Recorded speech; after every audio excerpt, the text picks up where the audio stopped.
Hey everybody, it's Jason Blaha here, and today I want to chat with you guys and gals a little bit about the idea that fast bulking and fast cutting are a complete waste of time. In other words, they will literally slow your progress, and a lot of people don't want to hear that because they have those outdated models regarding some of that. But the reality is, we don't have any reasonable evidence, and we actually have evidence to the contrary at this point, that gaining weight quickly actually causes any, and I mean any, extra muscle growth.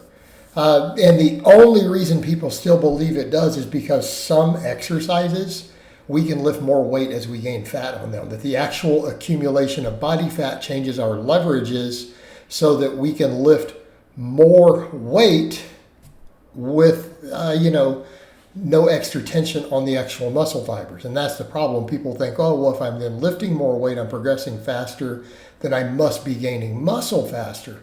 And that's not true if the fat itself makes the lift easier. The bench press and the squat are absolutely perfect examples of this. Right? These are textbook perfect examples of that exact phenomenon occurring, right? To where you will gain strength purely from the fat gain. And a lot of it's because of the squish they create, the changes in the range of motion and all of that. So because of that, people then assume, well, I must be gaining more muscle if the bar weight is going up more. But it's not true in that case, because people are not understanding that increased tension is not always going to happen just because we increase weight on the bar. Because what we're looking at is tension on individual muscle fibers. So when we talk about progressive overload, that's what we're talking about. So at least at the tendon level, and then to another extent at the individual fiber level. So example, meaning at the tendon level, meaning more weight on the bar, but through the same range of motion. The individual fiber means no change in leverages, but it could mean, for example, either more weight or more reps. So in other words, we're probably creating some additional tension. If you could take a weight you can move for 10 reps and you get it for 11 or 12 or 13, yeah, there's absolutely some additional tension happening, at least at the level of some of the individual muscle fibers. And that's what we're trying to do. When you are trying to get a muscle bigger, we need to understand we are looking to put tension on the actual muscle fibers that you want to grow. Okay, so they need to be subjected to more workload at the level of the muscle. Okay, and that doesn't always happen just because you throw some more weight on the bar, because of leverages, cheating, things like that, changing ranges of motion, and even the fat can change the range of motion. So we need to look at that. And then when you think about it from the perspective of the studies that have looked at it, they found that very small surpluses, as small as 3%, cause just as much muscle growth as a 10% surplus. Okay, and a 10%, a lot of people is like, oh, that's a baseline, that's a slow bulk, but it's really not. It's really not. That's a fast bulk. That's way faster than you can gain muscle. So a 10% surplus, assuming, around 3,500 extra calories eaten, is an extra pound of body weight, right, of some type of tissue, whether it's fat, muscle, whatever. Well, let's say your maintenance is 3,000. Let's take it a lot. You say you're a small dude, because I can't imagine for me having a 3,000 maintenance. That's crazy low. So 300 calories. So an extra 300 calories every day. What is that per month? 9,000 calories. That's 3 pounds a month almost. At least 2.5. That's going to be mostly fat. Very few people beyond the rank novice is gaining more than a pound of muscle in a month. If you're an advanced lifter, you're not even gaining half a pound a month. That's not happening without drugs. So if you're gaining 2.5 pounds, almost 3 pounds every month, from a 10% surplus, that is mostly fat. Yet that didn't cause more growth than, say, what they found was a 3%. So in other words, that might only be gaining half a pound a month.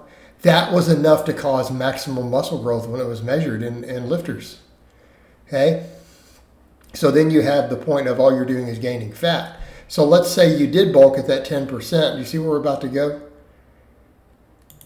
Think the math through. So you gained 2 pounds of fat every month for 6 months straight. Okay? You gained 2 pounds of fat. That's 12 pounds of fat in your bulk. Of extra fat that you gained that produced no extra muscle growth. So had you just bulked slower, where would you have been? Well, you wouldn't have gained the 12 pounds of fat. You would have gained the same amount of muscle. So what happens when you cut that fat? People are like, well, I'll cut, quick. Well, you can't cut quick. You cut quick, you'll lose a ton of muscle. Realistically, a decently lean, fit person, you're not exceeding a pound of fat loss per week. You're not doing it. Anything beyond that's water or, at that point, muscle tissue probably.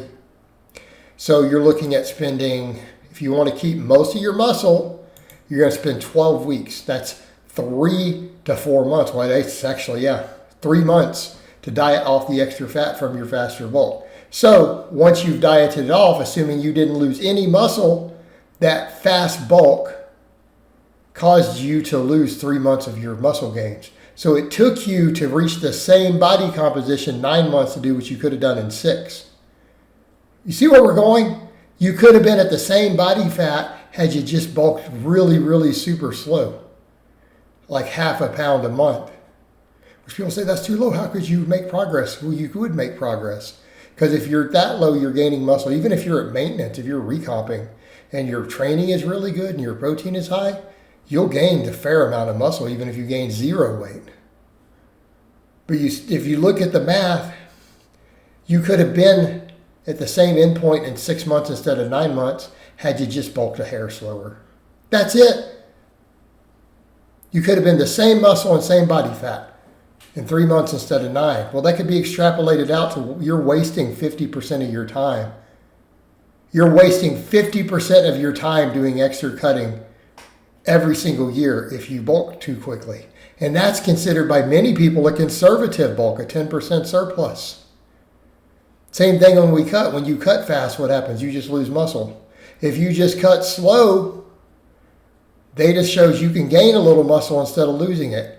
So then you're always staying ahead. You're at least always making progress. So that's why I tell people really slow bulks or really slow cuts, and I'm talking a pound a month at most for your weight gain, at the most.